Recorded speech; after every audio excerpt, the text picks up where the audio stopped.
A store can advertise 0% interest in giant letters and still charge you $512 in interest, not because you missed the whole bill, not because you disappeared, not because you defaulted, because you had $47 left. You bought a couch for $2,000. The store said, 0% interest for 24 months. You made the payments. You did not ignore the statements. You did not treat the bill like junk mail. You had $47 left at the end, and then the bank charged you $512 in interest for a 0% card. That is the part that makes people feel insane, because the punishment does not arrive after you do nothing. It arrives after you do almost everything right. Here is the question that makes this whole system work. When you hear 0% for 24 months, do you hear 27% interest is silently accumulating unless I hit an exact payoff date? Almost nobody does. And that is the point. Here's the thing, that was not a mistake, that was the product. Because in American retail financing, 0% interest often does not mean the interest disappears. It means the interest waits.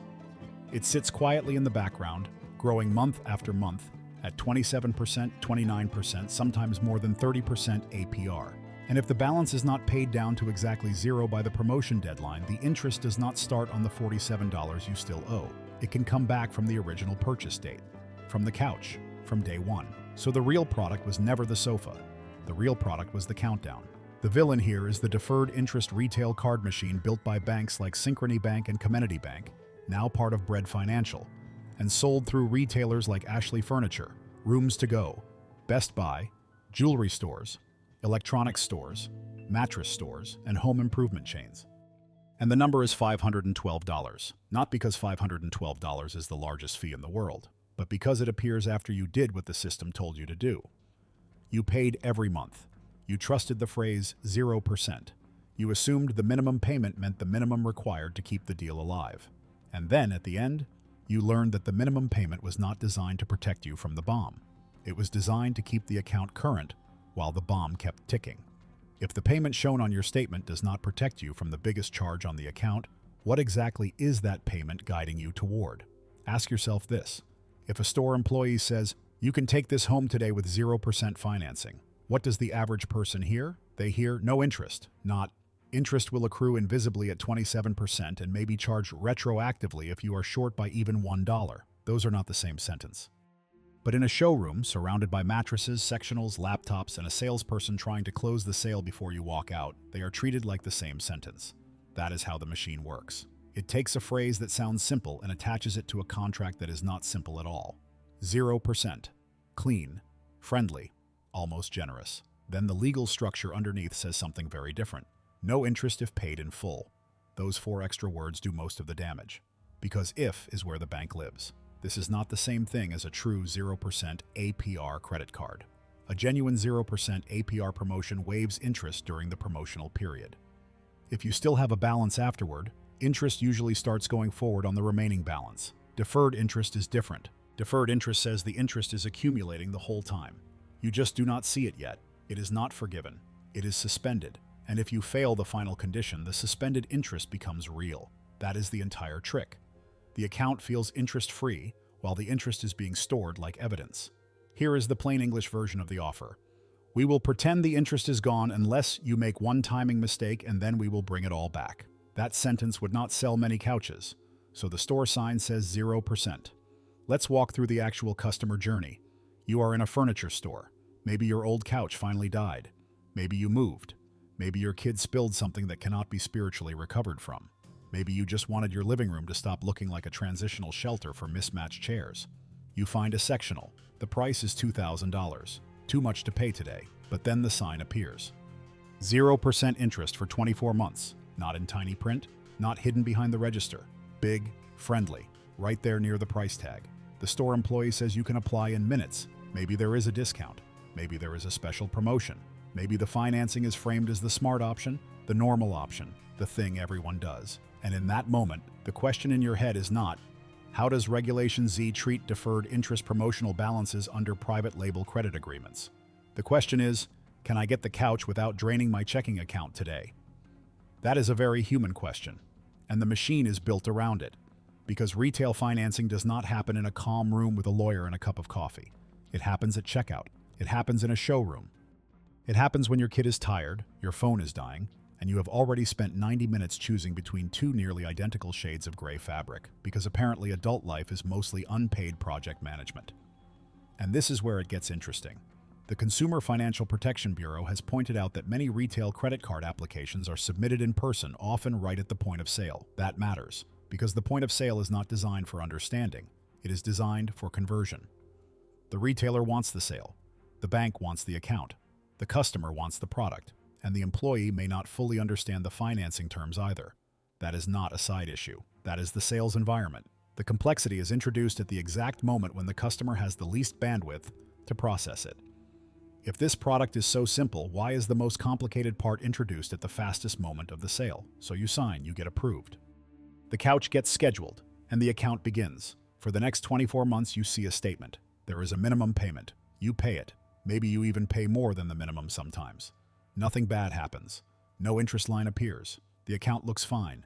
The promotion still says no interest if paid in full, and psychologically this feels like progress. Every month, the balance goes down. 2,000 becomes 1,600, 1,600 becomes 1,200, 1,200 becomes 800, 800 becomes 300. Eventually, you are near the finish line, and this is where deferred interest becomes one of the nastiest phrases in consumer finance. Because the closer you get to paying it off, the safer it feels. But the system does not care how close you are. It only cares whether the promotional balance is zero by the exact expiration date. Not mostly paid. Not functionally paid. Not, come on, it's $47. Zero. So let's say the balance left is $47. A normal person thinks, okay, I owe $47. A deferred interest contract says, actually, you failed the condition, so now we are going to charge the interest that has been accumulating on the promotional balance since the original purchase date. That interest may be calculated based on the balances you owed month by month. It can be compounded daily, and it can be charged as a lump sum when the promotion expires. That is how a $47 leftover balance can become a $512 interest charge. Not because the $47 produced $500 of interest, because the $47 unlocked the interest on the original deal. The $47 was not the debt, it was the trigger. Here is what most people do not realize. The interest was never zero. It was invisible. That is the entire trick. And once you understand that, the store sign starts to look different. 0% interest for 24 months is the headline. No interest if paid in full is the mechanism. Deferred interest is the trapdoor, and the APR hiding underneath is the number that matters. Synchrony's own public explanations of deferred interest have used examples around 26.99% APR. The CFPB's retail card materials have shown furniture examples with APRs over 30%. Retail card disclosures can go even higher. This is not cheap credit wearing a little makeup. This is expensive credit wearing a 0% name tag. And that name tag matters because zero is not just a number. It is a sedative. Now you might be thinking, okay, but the consumer agreed to it. And technically, yes. That is the entire legal defense of the machine. The terms were disclosed. The contract existed. The phrase was somewhere. The bank can say the customer had the information. But here is why that answer is incomplete. A system can be legal and still be designed around predictable misunderstanding. That is the line this channel lives on. They did not break the law. They wrote it. Deferred interest works because the legal condition is technically visible, while the economic reality is psychologically hidden. The customer is shown the monthly payment. The customer is shown the promotional period. The customer is shown the phrase no interest. But the customer is not forced to confront the thing that actually matters. The exact amount that must be paid every month to reach zero before the promotional deadline. Not the minimum, not the current balance, not the comforting little number on the app. The promotional payoff amount. And the CFPB has warned consumers about this clearly. Minimum payments usually will not be enough to pay off the entire deferred interest purchase before the period ends. That sentence should be printed in giant letters on every retail financing sign in America. Because if the required minimum payment does not protect the customer from the retroactive interest charge, then the payment system is not really guiding the customer out of the trap. It is guiding them around the edge of it. The system can call you current right up until the moment it calls you too late. So let's do the machine step by step. Step 1. The retailer offers promotional financing. Furniture, electronics, appliances, mattresses, jewelry, home improvement, dental work, veterinary care. The category changes. The structure stays familiar. The offer is framed as affordability. You are not buying a couch for $2,000. You are buying a couch for $80-something a month. That shift is powerful. Because monthly affordability changes how people process price. $2,000 sounds like a decision. $84 sounds like a bill. And bills feel manageable until there are too many of them. Step 2. The bank approves the account. In many cases, the card is a private label retail card. That means it is tied to the store or retail network, not a general-purpose credit card you use everywhere. Synchrony Bank is one of the biggest names in this space. Comenity Bank, under Bread Financial, is another major name. The retailer gets a financing tool that helps close sales. The bank gets a customer relationship, a revolving credit line, and potential interest income. The customer gets the product today. Everybody leaves the showroom smiling. That is always the most suspicious part of a financial product. Step 3. Interest starts accruing, quietly. Not as a monthly charge you feel, not as a line item that causes pain immediately. It accumulates in the background. This is the part that makes deferred interest different from ordinary interest. With ordinary interest, the cost is visible every month. You see it. You hate it. You may not be able to stop it, but you know it is there. With deferred interest, the pain is delayed. The account is allowed to feel interest-free, while the unpaid interest builds behind the wall. That delay is not a small design choice. It is the product's emotional architecture. Pain that arrives later is easier to sell today. That is the whole retail financing trick in one sentence. Step 4. The minimum payment creates a false sense of compliance. You pay what the statement says is due. You are not late. You are not delinquent. You are not avoiding responsibility. In fact, you are doing the exact thing the billing system asks you to do. And yet, the minimum payment may leave a balance at the end of the promotional period. Think about how absurd that is. The system gives you a required payment, but the required payment may not be enough to preserve the benefit that sold you on the account. It is like a parking meter that says, insert $2, and then tickets you because you needed $3.40, but the meter only showed the legal minimum required to keep the machine from beeping. Step 5. The promotion expires. This date may not be the same as your regular payment due date. That matters too, because a customer can think, my payment is due on the 15th, while the promotional period ends on the 7th. Or the statement may show the promotional expiration, but not in the place the customer actually looks. Maybe it is in the PDF statement. Maybe it is in a section of the account dashboard. Maybe it is visible technically, but not central.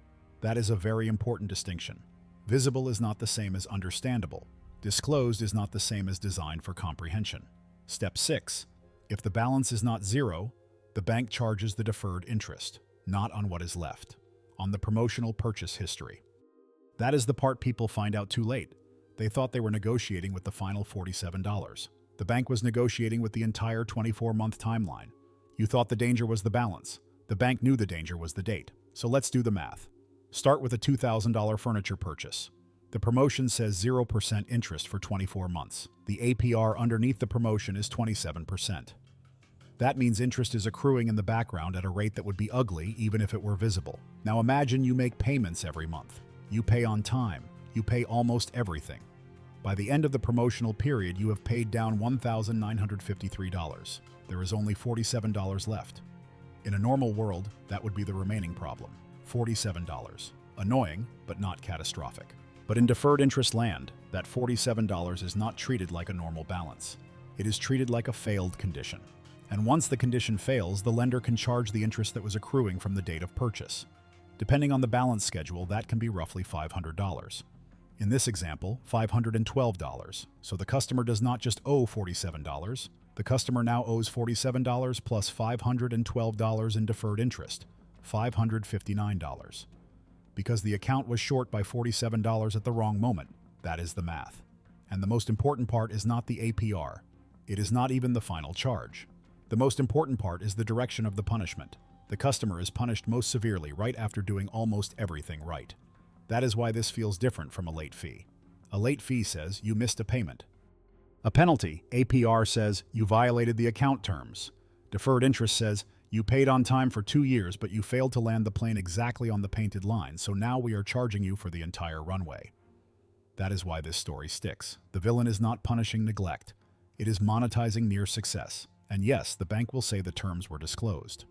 But the customer will say, then why did the system keep showing me a minimum payment that would not finish the job? That is the question. And it is a good one. Because the payment architecture shapes the outcome. If the portal gave customers one giant button that said, pay the exact amount needed to avoid $512 in deferred interest, fewer people would miss it.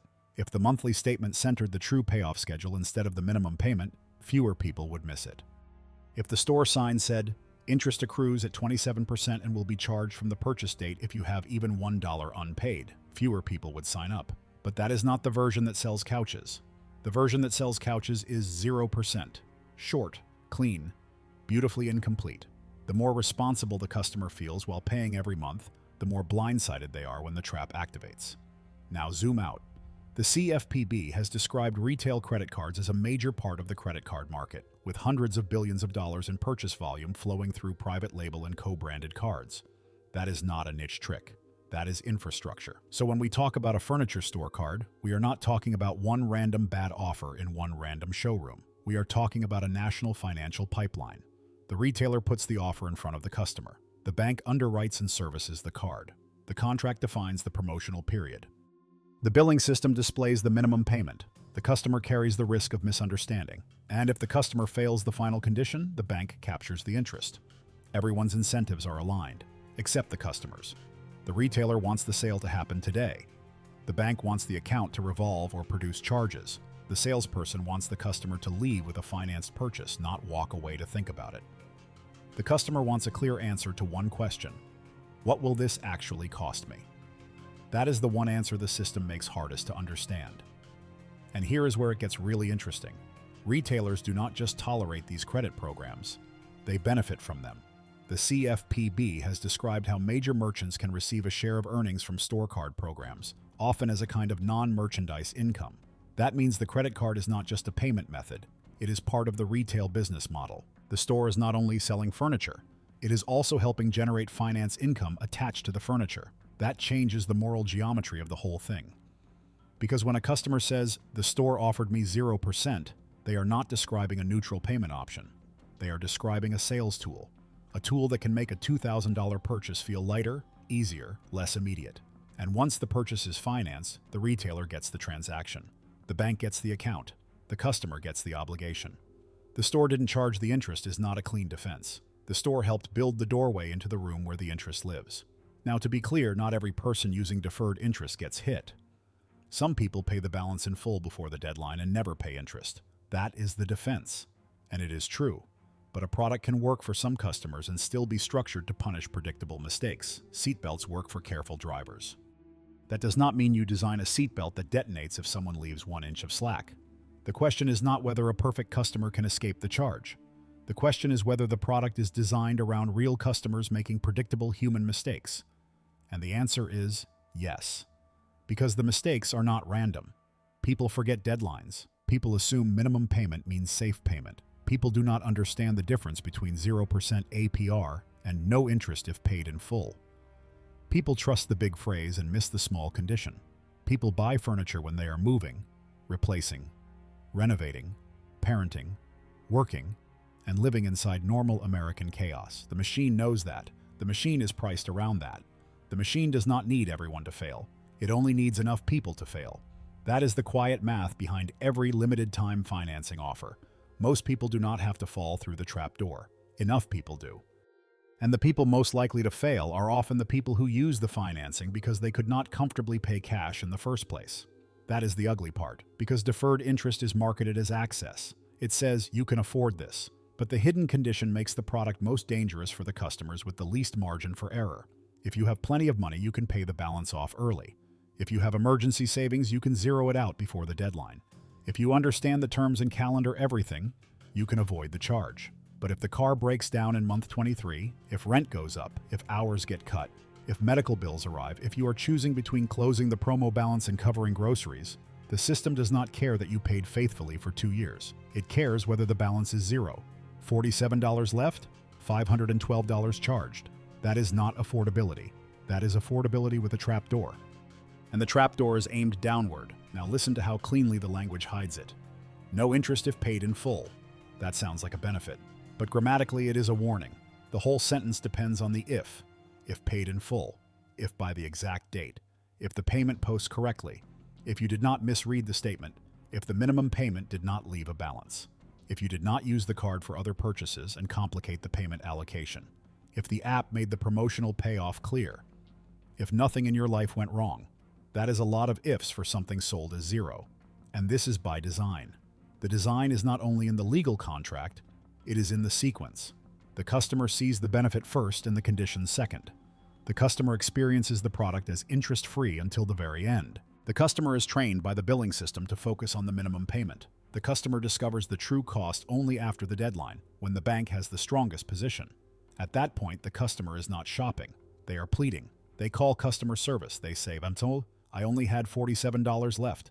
The representative explains deferred interest. The customer says, "But I made every payment." The representative says, "I understand, but the promotional balance was not paid in full." The customer says, "But it was sold to me as 0%. The representative says, "The terms state no interest if paid in full." And around they go. The company does not have to prove the product felt clear. It only has to prove the terms existed. That is the legal shelter.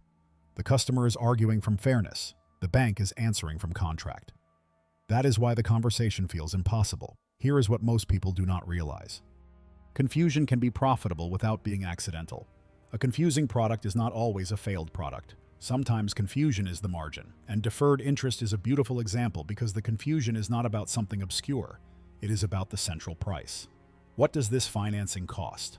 That should be the easiest thing to understand. Instead, the true cost depends on a future condition, a hidden accrual, a promotional expiration date, a payment allocation structure, an APR that may be over 30%, and whether the balance reaches exactly zero on time. This is not how ordinary people think about buying a couch. This is how lawyers and bank systems think about extracting yield from a couch. That is the gap. And the gap is where the money is. The CFPB's retail card report gives a brutal example. A customer makes a $4,500 furniture purchase on a 2-year deferred interest promotion. They pay down almost all of it. At the end, they have $180 left. At a 31.99% APR, that remaining balance can trigger a deferred interest charge of more than $1,400. $180 left. More than $1,400 in interest. That is not a minor misunderstanding. That is a pricing event disguised as a deadline. Now bring that back down to our $2,000 couch. $47 left. $512 charged. The numbers are smaller, but the mechanism is the same. The punishment does not scale with how much you still owe. It scales with the history of the original promotional balance. That is what makes it feel so rigged. You are not paying for being $47 in debt. You are paying for failing to erase the evidence of the original purchase before the clock ran out. And the clock is the product. If a $47 balance can unlock $512 in interest, then the $47 was never the real debt. It was the switch. Now let's talk about the psychology. Because this system does not work only because people are careless. It works because it exploits the way normal people process risk. The phrase 0% creates an anchor. Once that number enters your head, every other detail is interpreted through it. The APR becomes less emotionally important because the headline already told your brain the cost of borrowing is zero. That is anchoring. Then the monthly payment creates progress bias. You see the balance going down, so the account feels safe. The fact that the deadline requires exact payoff gets pushed into the background. That is progress bias. Then the minimum payment creates authority bias. The statement tells you what is due, so you assume paying what is due means you are doing what the system requires. That is reasonable. It is also wrong. Then the final condition exploits deadline neglect. 24 months sounds far away when you are standing in a store, but 24 months later, your life has changed, your budget has changed, and the promotion you signed up for has become one more line item in an account you barely remember opening. That is not stupidity. That is human cognition meeting financial engineering. And this is by design, because the company does not need you to misunderstand everything.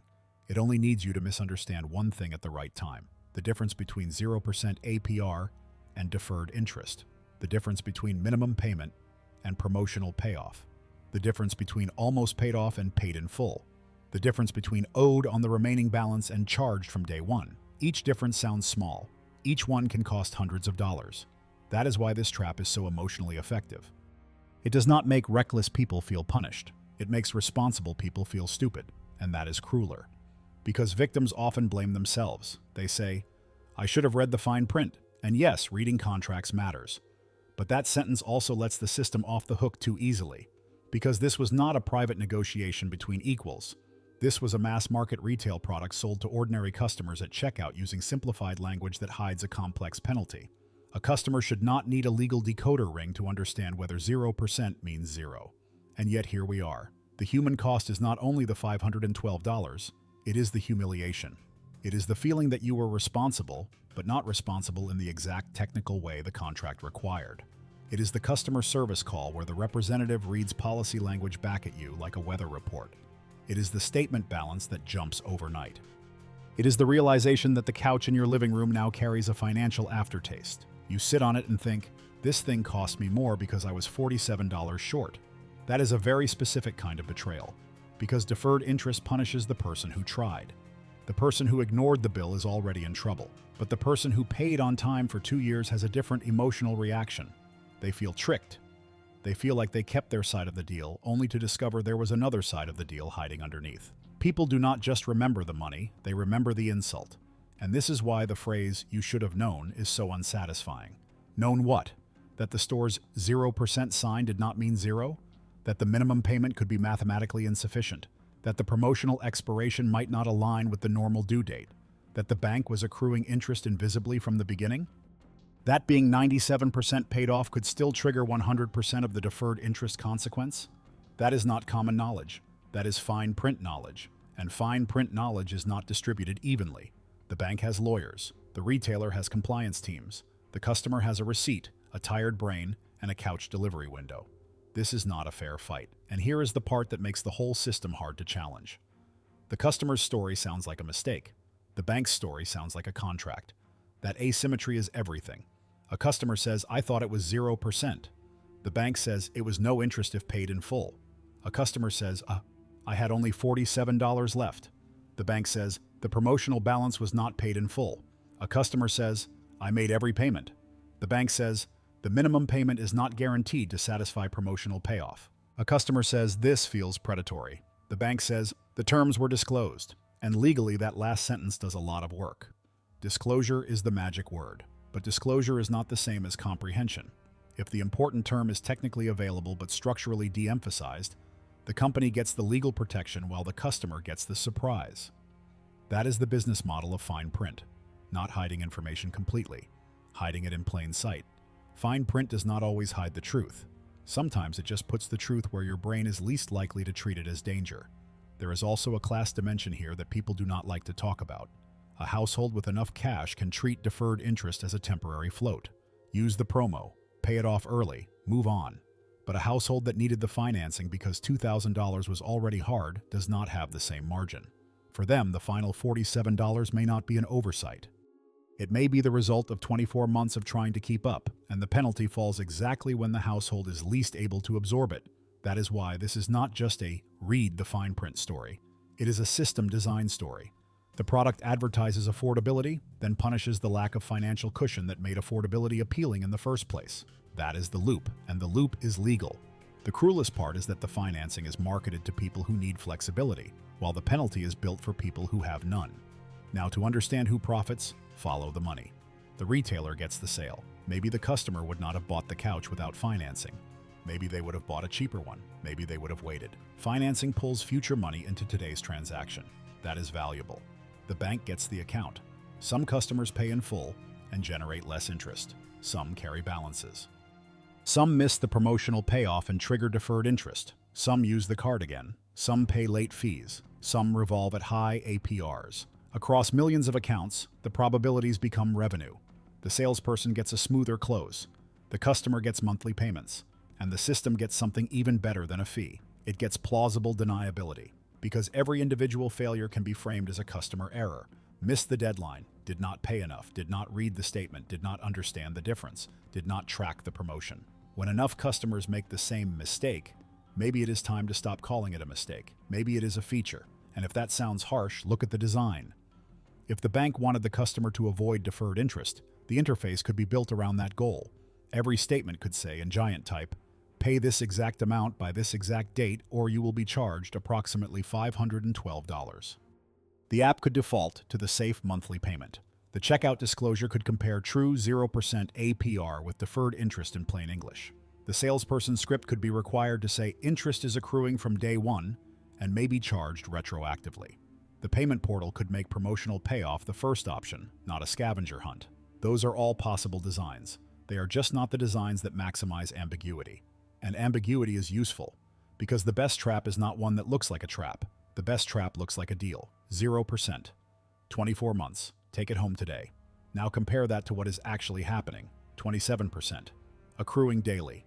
Charged retroactively, if not paid in full, by the exact deadline, even if $1 remains. That is not the same offer. That is two offers wearing the same jacket. If the product is fair, why does the plain English version sound so much worse than the marketing version? Because the plain English version is this: borrow money for this couch. We will not show you interest charges for 2 years, but interest is accumulating at a very high rate. If you fail to pay the promotional balance to zero by the deadline, even by a tiny amount, we may charge you the interest that has been building since the day you bought it. That is accurate. It is also terrible sales copy, which is why the sign says 0%. And this is the entire story. Not that customers never benefit from promo financing. Some do. Not that every retailer employee is malicious. Most are not. Not that every deferred interest charge is illegal. The point is exactly the opposite. The point is that the system can be legal, disclosed, standardized, and still deeply deceptive in how it presents risk. Because the deception is not only in the words, it is in the hierarchy of the words. 0% is the headline. Deferred interest is the mechanism, and paid in full is the condition most likely to be misunderstood. That hierarchy is not neutral. It is the sales funnel. The customer enters through the headline and pays through the condition. By the time the condition matters, the sale is long over. The couch is in the house. The retailer has moved on. The bank has the account. And the customer is trying to reverse engineer a contract they signed 2 years earlier while staring at a charge they did not expect. That is the cost of the delay. The pain arrives after the decision is too old to undo. And when pain arrives late, companies can always say, "You agreed." That is why deferred interest is such a perfect terms apply story. The damage does not come from the part they hide. It comes from the part they technically told you, in the least useful way possible. So what can you actually do? First, look for the exact phrase. Not 0%. Not special financing, not same as cash. The phrase that matters is deferred interest or no interest if paid in full. If those words appear, the question is not what is the minimum payment. The question is what exact dollar amount must be paid by what exact date to avoid all deferred interest. Second, do not trust the minimum payment to solve a promotional balance. The minimum payment keeps the account current. It does not necessarily protect the promotion. Those are different jobs, and the difference can be $512. Third, if you already have one of these accounts, find the promotional expiration date and the promotional payoff balance. Not the total account balance if there are multiple purchases, not the regular due date, the promo expiration date.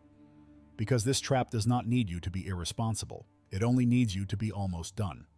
Fourth, if you were already charged deferred interest and you believe the terms were not clearly explained, call the issuer and ask for a review. Be specific. Say you were sold the account as 0% financing, that you made payments in good faith, and that you did not understand interest was accruing retroactively from the purchase date. Then document the call. If they refuse to help, file a complaint with the CFPB. Not because it guarantees a reversal, it does not, but because written complaints create records, and records are harder to ignore than angry phone calls. And here is the entire warning. Do not let the machine define safe for you with the smallest number on the statement.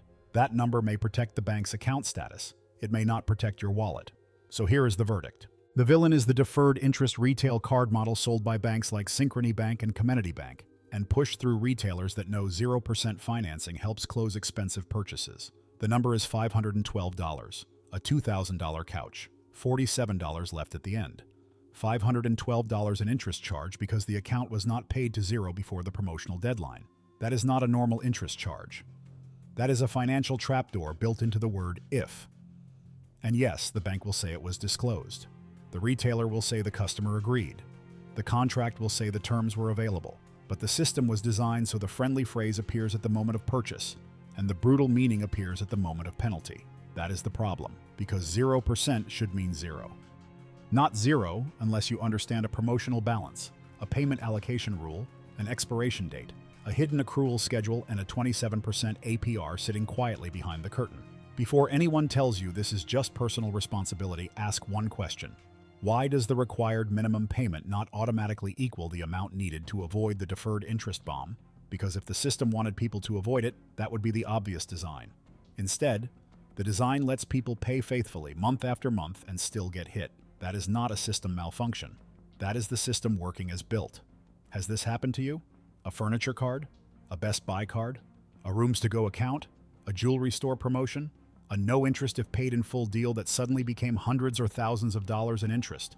Drop it in the comments. I want to know how it played out. Did you pay it? Did they reverse it? Did the store explain it before you signed?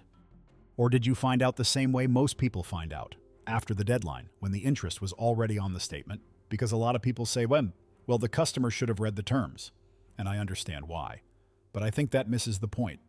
If the entire sale depends on people hearing 0% while the entire profit depends on enough people not understanding deferred, then this is not just fine print.